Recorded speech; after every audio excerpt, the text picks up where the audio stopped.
There are people in your life right now who are slowly draining everything out of you, and you have been calling it love. Pause. Let that breathe. Do not move past that sentence. Read it again if you need to, because what I just said is not an exaggeration, and it is not designed to be provocative for the sake of attention. It is one of the most honest observations that Stoic philosophy makes about the human condition, and it is one that most people spend an entire lifetime never fully confronting. Today we are going to confront it together. There are 7 behaviors, specific, identifiable patterns of treatment, that Stoic philosophy classifies as fundamentally incompatible with a well-lived, dignified, rational human life. Not inconvenient behaviors, not annoying habits, but behaviors that, when consistently tolerated, erode your character, damage your capacity for clear thinking, and pull you steadily away from the life your deepest rational nature is trying to build. The Stoics were not cruel about this. They were not cold. They did not teach the abandonment of difficult people or the rejection of human complexity. What they taught was something far more sophisticated and far more demanding. They taught that you cannot pour from an empty vessel, that your capacity to love, to serve, to contribute, to live virtuously, depends on the integrity of your inner life, and that certain behaviors, when tolerated without boundary or examination, systematically destroy that integrity. By the time this video ends, you will know exactly what those behaviors are. You will understand them through the lens of Stoic philosophy in a way that goes far deeper than any list you have encountered before. And you will have real, practical, Stoic tools for how to respond. Expression, grounded, certain, unhurried. Before we begin, if this is your first time on this channel, welcome. We explore Stoic philosophy and Stoic psychology at the deepest level available, and we bring it directly into the texture of your real life. No surface-level content here. If that is what you are looking for, subscribe to this channel right now and hit the bell. We release these videos regularly, and every single one is built for people who are serious about understanding themselves. The subscribe button is right there. Now let us go.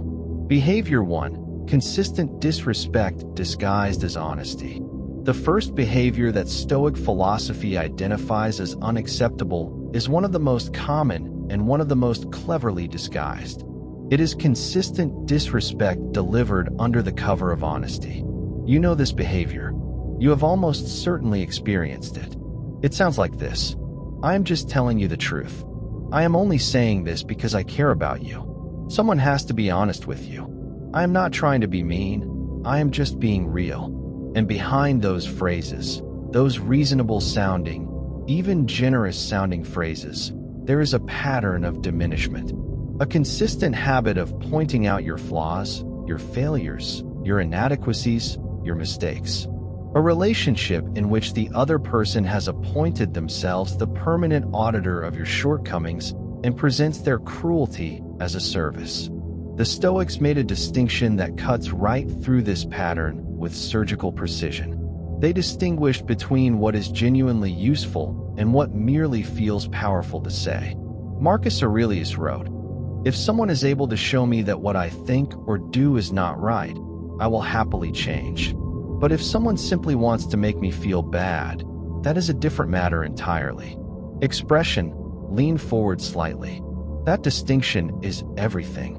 Genuine honesty, the kind the Stoics valued and practiced, is specific, proportionate, offered with care, and aimed at the genuine well-being of the person receiving it.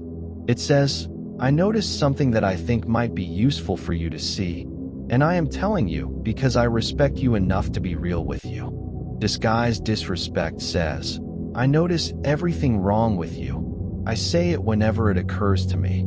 I frame it as your problem if you react to it. And I call my pattern of criticism honesty to protect myself from accountability." The test, the Stoic test, is simple. Does the person who is being honest with you also notice what you do well? Do they acknowledge your strengths with the same consistency they identify your weaknesses? Do they offer their observations in private rather than performing them for an audience? Do they respond with genuine care when you tell them their honesty has hurt you? If the answer is consistently no, if the pattern is always critical, always diminishing, always framed as your fault for being sensitive, you are not in the presence of honest love. You are in the presence of disrespect wearing a mask. And the Stoic response is not rage. It is not drama. It is clear seeing, followed by a clear decision about how much access this pattern gets to your inner life. Epictetus said, "It is not what happens to you, but how you react to it that matters." But he also understood that wisdom sometimes means removing yourself from the conditions that consistently produce the hardest reactions. Not from weakness, from intelligence. Consistent disrespect, regardless of its packaging, is unacceptable. Name it clearly. Do not negotiate with the label it gives itself. Behavior 2, chronic dishonesty. The second behavior is chronic dishonesty. And I use the word chronic deliberately, because occasional mistakes in communication are human, are forgivable, and are part of every relationship. The Stoics did not demand perfection from the people around them. What they demanded from themselves and what they identified as necessary in their closest relationships was a fundamental commitment to truth. Not perfect truth at all times in all circumstances, but a genuine, sustained orientation toward honesty as a value. Chronic dishonesty is something different. It is a pattern, a repeated, habitual, often compulsive departure from truth, in small things and large ones, in ways that serve the liar's immediate comfort or interest at the expense of your ability to accurately understand reality. And this is the Stoic key to understanding why chronic dishonesty is so damaging. It is not just that lying is morally wrong, though the Stoics believe that clearly. It is that chronic dishonesty from someone close to you systematically corrupts your access to accurate information about your own life. The Stoics placed the highest possible value on clear perception, on seeing things as they actually are rather than as you wish them to be or fear them to be. The entire discipline of assent, the practice of examining impressions before accepting them, depends on having access to accurate raw material, to real information, to truth. When someone close to you lies consistently, they are not just deceiving you about specific facts. They are corrupting the environment in which your mind is trying to work. They are introducing noise into the signal. They are making it systematically harder for you to think clearly, to make good decisions, to understand your own situation accurately.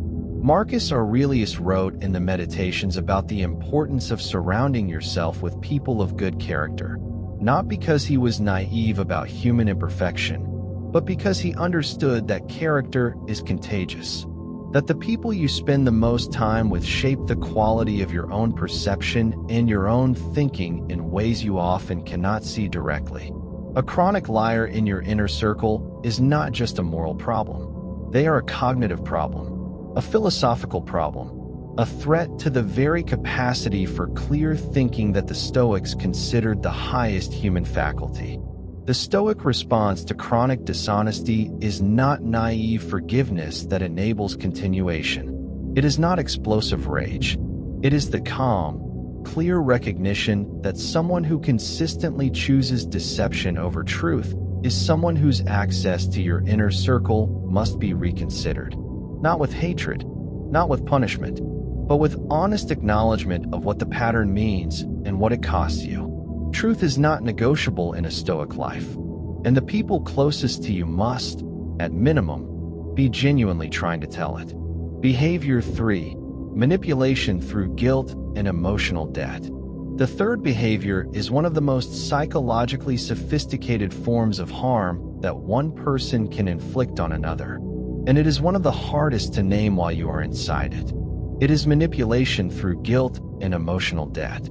This is the behavior of someone who gives love, help, time, resources, attention, and then uses the giving as leverage, who creates a ledger, often an invisible one, and draws on it whenever they want you to behave in a specific way, who responds to your independence, your boundaries, your honest disagreement with the reminder, explicit or implied, of everything they have done for you, everything they have sacrificed, everything you owe them. After everything I have done for you, I have given you everything. You would not be where you are without me. I just expected more from someone I have given so much to.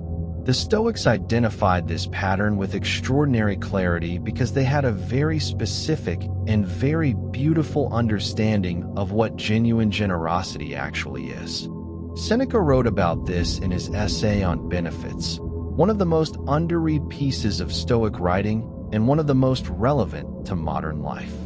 He said that a true benefit, a genuine act of giving, is given freely, without expectation of return, without the intention of creating obligation. The moment a gift becomes leverage, it ceases to be a gift. It becomes a transaction, a contract the other person never agreed to sign, and the person on the receiving end of this transaction is placed in an impossible position. They cannot express genuine gratitude, because genuine gratitude is free, and this gratitude is demanded. They cannot disagree or set limits, because disagreement triggers the ledger. They cannot be fully themselves, because the full self, with its own needs and values and boundaries, is constantly being measured against the debt. This is manipulation, regardless of how much love is present alongside it, regardless of how much the person genuinely has given. The use of giving as control is manipulation. The Stoic response to this behavior begins with the clear seeing of it. Because when you are inside it, especially when the person doing it genuinely loves you in other ways, it is extraordinarily easy to gaslight yourself. To say, "They have given me so much, how can I complain? Maybe I am being ungrateful. Maybe I do owe them this." The Stoic question cuts through that confusion immediately. Ask, is my compliance in this moment coming from genuine love and genuine choice? Or is it coming from fear of the withdrawal of approval, from guilt, from the weight of an invisible ledger? If the answer is the latter, if you are behaving in a certain way not because you genuinely choose to, but because you feel you have no other choice, you are not in a relationship of love. You are in a relationship of debt. And the Stoics were absolutely clear. No amount of genuine giving justifies the use of that giving as a tool of control. Kindness wielded as a weapon is no longer kindness. Name it, and then decide, with full Stoic clarity, what terms you are willing to engage on. Behavior 4, consistent contempt. The fourth behavior is one that relationship researcher John Gottman identified as the single most destructive force in human relationships, and that Stoic philosophy diagnosed 2,000 years before modern psychology confirmed it. It is consistent contempt. Contempt is different from anger. Anger, even intense anger, still contains within it a kind of regard for the other person. It says, "What you did mattered to me." It says, "I expected better of you," which means I believe you are capable of better. Contempt says none of those things. Contempt says, "You are beneath my genuine engagement. Your feelings are ridiculous. Your perspective is not worth taking seriously. You are, in some fundamental way, lesser." It shows up as eye-rolling, as mockery, as the sigh that communicates that you are exhausting to deal with, as the joke made at your expense in front of others, as the dismissal of your concerns before they are fully expressed, as the tone that treats your emotional reality as an imposition. Marcus Aurelius wrote, "Begin the morning by saying to yourself, I shall meet with meddling, ungrateful, violent, treacherous, envious, uncharitable men. All these things happen to them by reason of their ignorance of what is good and evil." This is not contempt. This is understanding. This is the Stoic practice of seeing clearly and responding with compassion rather than judgment. Marcus Aurelius could have contempt for no one, because he understood that poor behavior comes from ignorance, not from essential unworthiness. But notice what he is also doing in that passage. He is preparing himself. He is acknowledging that difficult people and difficult behaviors exist. He is not pretending otherwise. He is not performing naive positivity. He is seeing clearly, and then choosing his response. The Stoic teaching on contempt operates at two levels. The first level is this: you must never allow consistent contempt from another person to go unnamed. Not because you owe them a confrontation. The Stoics were not advocates of drama, but because leaving contempt unnamed allows it to do its most dangerous work, which is not to hurt your feelings, but to corrupt your self-perception. Consistent contempt, absorbed without examination, begins to feel like information. It begins to feel like evidence about who you are. It is not evidence. It is a pattern of behavior that says something about the person expressing it, not about your worth. The second level is this: examine whether you are engaging in contempt yourself. The Stoics always turn the lens inward before directing it outward. Are there people in your life toward whom you have developed a posture of contempt, whose concerns you dismiss, whose feelings you mock, whose perspective you do not genuinely consider? If yes, that is work for you. Because contempt in either direction corrodes the relationship, the other person, and you. Consistent contempt from anyone, in any direction, is unacceptable. It must be named, examined, and either repaired or acknowledged as evidence of a fundamental incompatibility. Behavior 5.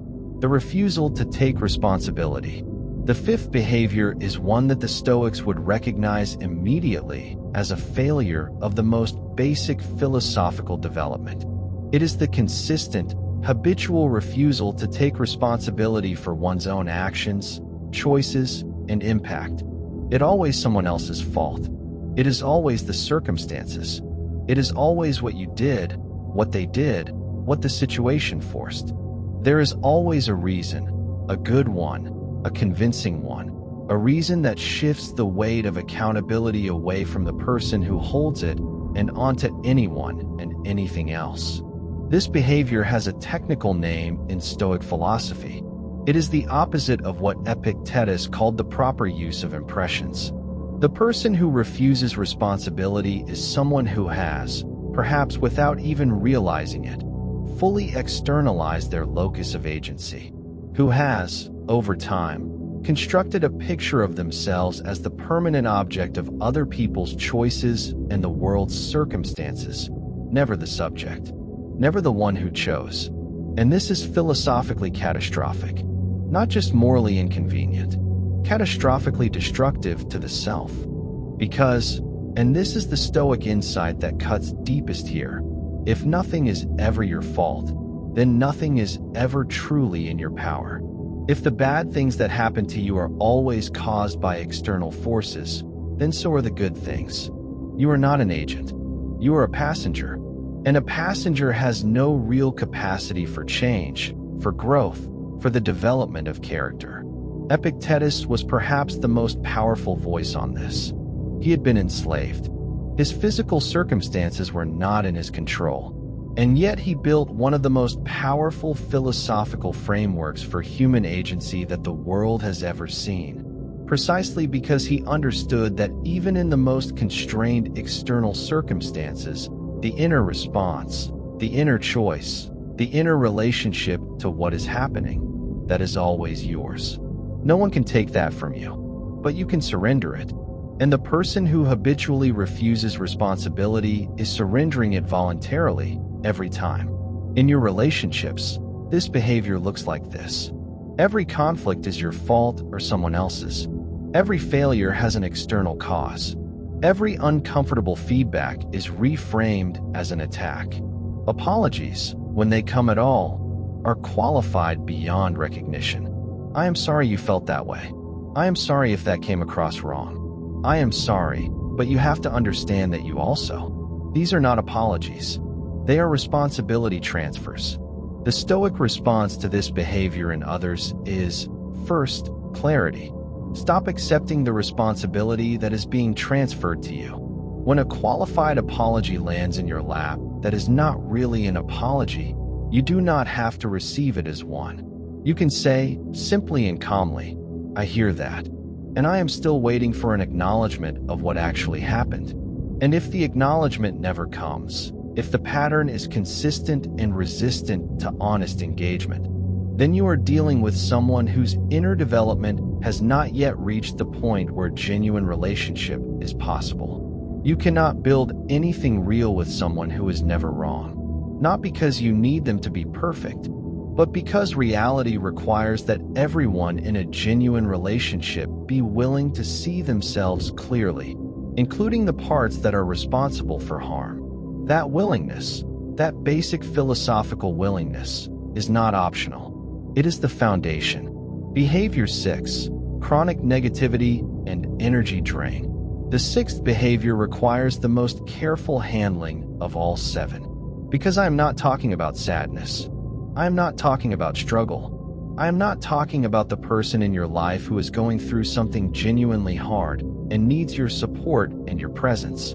The Stoics were not asking you to abandon people who are suffering.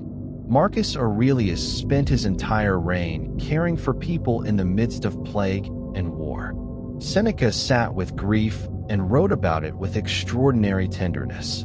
The Stoic tradition is not cold to human pain. What I am talking about is something specific and distinct from pain.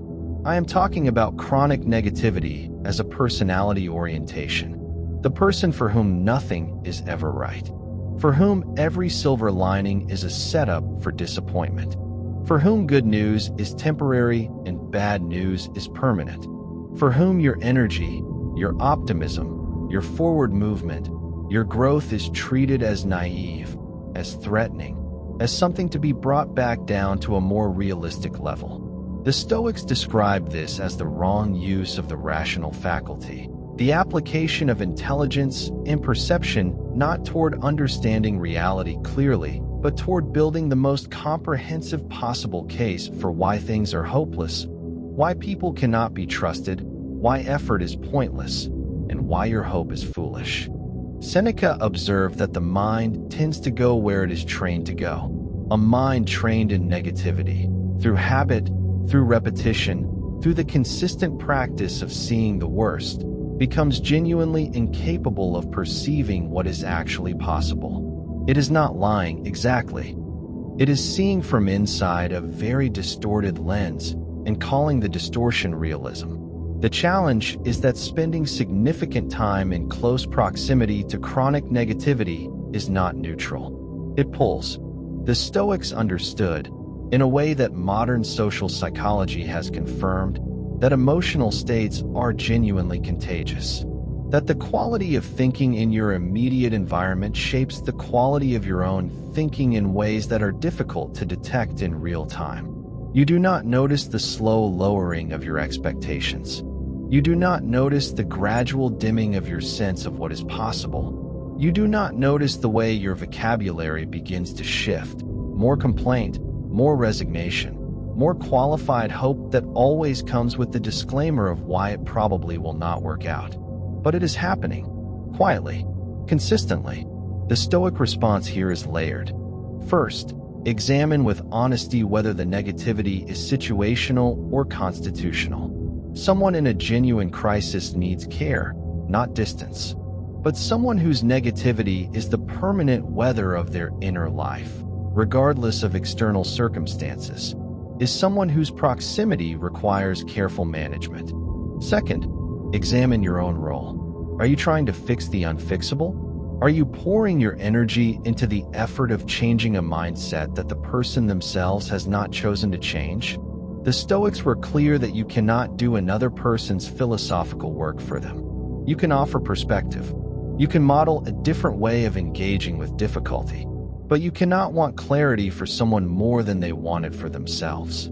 Third, make a decision. Not a dramatic one, not a permanent one necessarily, but an honest one about how much access chronic negativity gets to your inner life. The Stoics were not cruel, but they were clear. You are responsible for the quality of your own inner environment, and that responsibility sometimes requires difficult decisions about proximity. Behavior 7. Violations of your fundamental dignity. The seventh behavior is the one that all the others, in their most extreme forms, converge upon. And it is the one that the Stoics addressed with the most absolute clarity.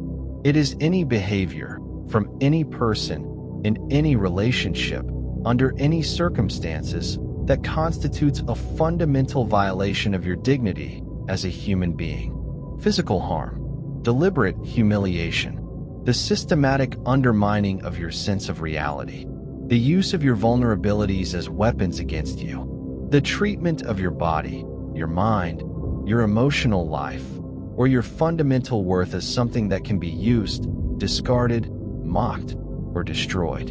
I want to be very precise here because the Stoics were very precise.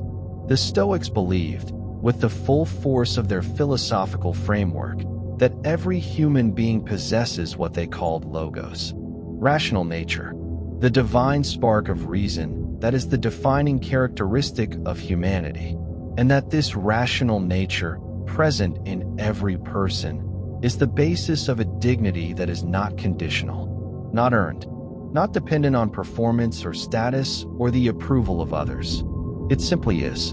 Because you are human, because you are a rational being, because you participate in the logos that connects all things. Expression, quiet, absolute. Epictetus, who had been treated as property, whose body had been owned by another person, whose freedom had been taken entirely, still understood this with complete clarity. They can chain my body. They cannot chain my rational nature. They can control my circumstances. They cannot touch my soul. That was not performance. That was not survival cope. That was genuine philosophical conviction, lived under conditions that would break most people, and it was true. The implication for you is this. Any person, regardless of their relationship to you, regardless of their authority over you, regardless of their claims of love or care or necessity, any person who consistently treats your fundamental dignity as negotiable is engaged in something that the Stoics would classify as a violation of natural law. Not just human law, natural law. The law of what human beings owe each other by virtue of their shared rational nature. This is not a behavior to manage. It is not a behavior to tolerate strategically while waiting for things to improve. It is not a behavior to excuse on the basis of the other person's pain or history or difficulty. It is a behavior that calls for the most serious possible response, which in the Stoic framework is not revenge, not rage, not dramatic confrontation, but the clear, sovereign, unshakable decision to refuse it, to withdraw from it, to treat your own dignity with the seriousness that the Stoics say it deserves. Marcus Aurelius wrote, "You have power over your mind, not outside events. Realize this, and you will find strength." The strength he is talking about is not the strength to endure anything indefinitely. It is the strength to see clearly, to know what is real, to act from that clarity with courage and without apology. Your dignity is not negotiable. The Stoics said this 2,000 years ago, and they are still right. If someone in your life is treating it as if it is, that is the most fundamental, unacceptable behavior of all, and you do not need anyone's permission to say so. The Stoic framework for responding. Now that we have named all 7 behaviors clearly, I want to give you the Stoic framework for responding to them. Because knowing what is unacceptable is only the beginning. How you respond, that is where the philosophy lives. The Stoic response to unacceptable behavior operates through 3 stages. The first stage is clear seeing. Before you do anything, before you speak, before you decide, before you act, you must see the behavior clearly. Not through the lens of your own hurt, which distorts. Not through the lens of the other person's justifications, which also distort. But clearly, accurately, as it actually is. Ask, what is the actual pattern here? Not the incident, the pattern. Because one difficult conversation is not chronic dishonesty. One moment of irritability is not consistent contempt. One failure of responsibility is not the refusal to take responsibility. The Stoics were not hair triggers. They looked for patterns. They examined over time. They gave the benefit of the doubt where it was genuinely due. But when the pattern is clear, when the evidence is consistent and the examination is honest, they did not soften what they saw to protect someone else's comfort. See it clearly. Name it accurately to yourself. That is stage 1. The second stage is the response from virtue. This is the distinctly Stoic contribution to the question of how to handle unacceptable behavior. The natural human response to being treated badly is either fight or flight, explosion or withdrawal, rage or silence. Neither of these, in the Stoic view, is virtue. Both of them are reactions, automatic responses driven by the impression rather than by the ruling faculty. The Stoic response comes from the ruling faculty, from the hegemonikon, from the part of you that can see the situation clearly and choose a response that is in alignment with your deepest values. What does virtue look like in response to consistent disrespect? It looks like calm, clear honesty, saying, not performing, exactly what you see and exactly what you need, without drama and without apology. What does virtue look like in response to chronic dishonesty? It looks like the withdrawal of the intimacy that dishonesty cannot be trusted to hold. Not punishment, just the honest adjustment of what you share with someone who has demonstrated they do not handle truth with care. What does virtue look like in response to violations of fundamental dignity? It looks like the sovereign decision to remove yourself from the situation, physically, emotionally, or both, without waiting for permission and without requiring the other person to agree with your assessment. In every case, the response is grounded in your values, not in their behavior, not in what they deserve, in who you have chosen to be. Expression, the final stage. The third stage is release. This is perhaps the most distinctly Stoic element of the entire framework and the one that is hardest for most people to genuinely practice. After you have seen clearly and responded from virtue, you release the outcome. You release the hope that your clarity will produce the change you want in the other person. You release the expectation that your honest response will be received the way you intended it. You release the attachment to being understood, validated, or agreed with, because those outcomes are not in your control. What the other person does with your honesty, how they respond to your boundary, whether they choose to examine their behavior and change it, that belongs to them. It is their freedom, their rational nature, their choice. Your work, your only work, is the quality of your own seeing, your own response, your own character. And when you release the outcome, something extraordinary happens. The anger that was connected to the hope for a specific result begins to dissolve. The resentment that was being maintained by the ongoing wish that things were different begins to lose its grip. You are not resentful because the behavior was bad. You are resentful because you are still trying to control something that is not yours to control. Release it, not because the behavior was acceptable, but because holding it is costing you something the Stoics considered more valuable than the satisfaction of being right. It is costing you your inner peace, your clarity, your freedom, and those, the Stoics were absolutely clear, belong to no one but you. 7 behaviors, all of them real, all of them identifiable, all of them addressed by Stoic philosophy with more precision and more compassion than most modern frameworks manage. But I want to close with something that I think is the most important thing this video has to say. Something that holds all 7 behaviors together and gives the Stoic response to them its deepest meaning. The Stoics did not teach you to protect yourself from unacceptable behavior because your comfort matters most. They taught you to protect yourself because your capacity for virtue matters most. Every time you tolerate consistent disrespect, you practice tolerating disrespect. Every time you accept chronic dishonesty without naming it, you practice accepting a distorted version of reality. Every time you absorb manipulation without examining it, you practice surrendering your rational agency. And you are always practicing something. The question is whether what you are practicing is building the person you want to be or eroding them. The Stoics wanted you to build that person. Deliberately, daily, with every choice you make about what you accept and what you refuse. With every response you choose from virtue rather than reaction. With every moment of clear seeing followed by courageous action. That is the life they were pointing toward. Not a comfortable one necessarily. Not a conflict-free one, but a genuine one. A grounded one. A life in which you are the author of your own character rather than the passive recipient of other people's treatment. You are capable of that life. The tools are in your hands. And if this video gave you something useful, if it named something that needed naming, clarified something that had been blurred, gave you language for something you have been experiencing without words, please share it. Send it to someone who needs it. Leave a comment below telling me which of the 7 behaviors resonated most deeply with you, and what the Stoic response has looked like in your own life. I read every single comment, and I mean that genuinely.